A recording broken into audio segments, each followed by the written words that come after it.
What does a parachute in the mind have in common? Stay tuned to find out. Welcome, my friends. We are back in our favorite piece of content, Act 6. Today we are bringing in a few different champs, and fear not, this video won't be a complete ghost fest. 90% of it, sure, but the other champs get some action too. First up, we have OG Captain America, and I figured we'd take in our 6-star Wasp just to break the usual ghost grind. There's nothing fancy about this fight, the power index is laughable, and because Wasp is a glass cannon, this is her only time to shine.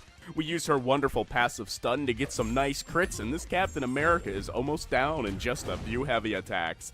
Now, once I get the special one, I decided I wanted to showcase how amazing Captain's block proficiency is. So I throw my special into his block, then I get smacked 6 ways from Sunday, after which I land a parry, and we end with a heavy.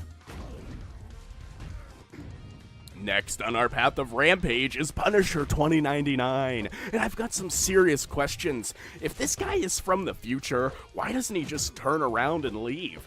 Surely he knows he's gonna get his ass whooped, but then I guess if he were to change the past in any way, for example avoiding this major L, then it could potentially cause some timey-wimey quantum paradoxal hippie shit type thing to happen, so it's probably best if he just takes the seat. Avoiding the nodes like a naughty little boy, we are on to Ultron. Now this hunk of scrap metal isn't too terrible to deal with. Unfortunately, I ate my words there and got bit-slapped by this angry fridge magnet. That aside, we do have the global node to watch, which is special delivery. The attacker begins the fight with 15 combo charges. Each latest basic attack decreases the combo charge by 1, and launching a special attack will reset the charges. If all charges are removed, they are reset, and the attacker suffers a passive degen equal to 100% of the defender's attack rating over 4 seconds. But with that in mind, Ghost is a very safe option against this guy. If we play smart, he has a reduced chance to evade, we can outdamage his regen, and we can easily dodge his specials. Somebody call the electric company because his power has been knocked out. Frolicking down the path, we find this ex-Blue Man groupie named Nebula, and she can be like a zit on your left ass cheek. Slightly irritating, only because she has a bad case of regen-itis. If we hit this little snowflake a little too hard, she'll throw a fit and gain some health back. If I were the experimental daughter of the Mad Titan Thanos, I'd have some serious issues too. Lord knows how expensive her therapy bills are. But once we get moving and grooving with Ghost, her damage will surpass that regen, and we will give Nebula an exclusive invitation to join the KO Club. We are also dealing with the wonderful Arc Overload, making her regen flare up worse than an old lady's hemorrhoids. Now, playing around the global node and trying to build to a special 2, as you can see, is a bit tricky, but thankfully Ghost makes gaining power much easier.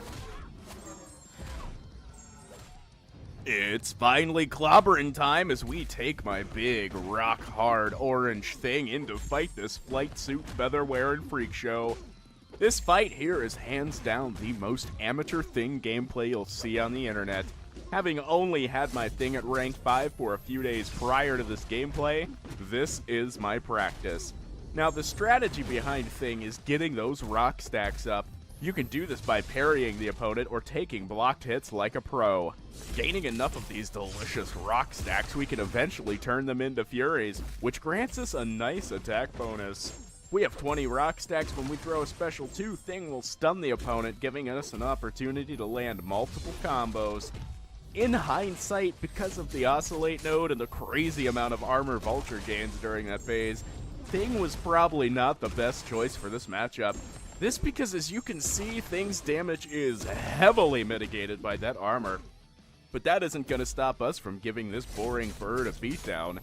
Another thing about Thing, boy, that won't get old. If you have the rest of his back alley gang on the team, the synergy bonuses can be quite nice, and they make my wild thing sing. There are a handful of other excellent synergy teams too, such as with the Champion, Heimdall, Hela, and Angela. There are a lot of fantastic options, and at least more than 4 by my count. If you're getting tired of these terrible puns and horrible innuendos, then don't go anywhere. Closing in on the end of the fight, Thing's damage is still oppressed by the tyranny of armor, but thankfully the rain is almost over, and we can start seeing some more impressive numbers. Almost capped out with our Furies. Thing is hitting harder than... never mind, we won't go there.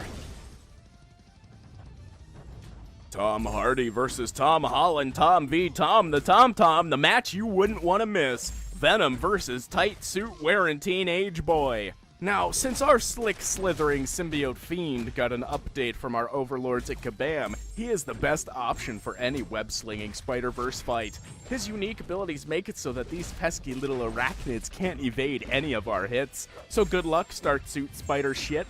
Venom also has the ability to lacerate the opponent, causing them to bleed. And with a disgusting uppercut, we can break their armor. There isn't much more to say other than, We are Venom. next up, we have a champion who looks like he belongs in your mother's bedside drawer. No, but for real, mad love to my boy Sentinel. He is, in my opinion, one of the best champions in the game. However, when he's put on a biohazard node and given the task of going up against Ghost, he is an epic failure. Those Fury's Ghost gains make her an absolute force to be reckoned with, and not even this eggplant-looking robot stands a chance.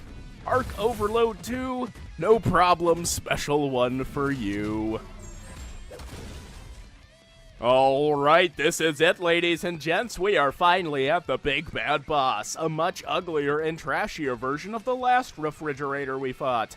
Trying to get off Santa's naughty list, I did read the notes, and honestly, they don't matter too much. This fight was a blast, and honestly, I'm not sure how I managed to pull off the solo.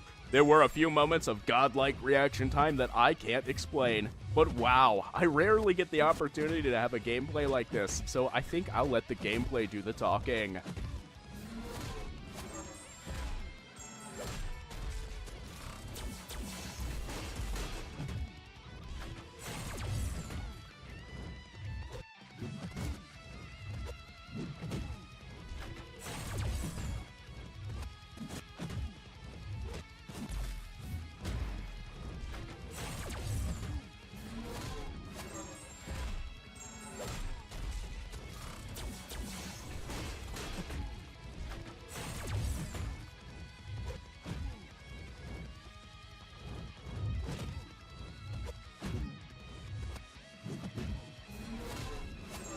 And that's about gonna wrap it up. Thank you so much for watching. And a parachute and the mind both work better when they are open. Take care, and I'll catch ya on the flip side.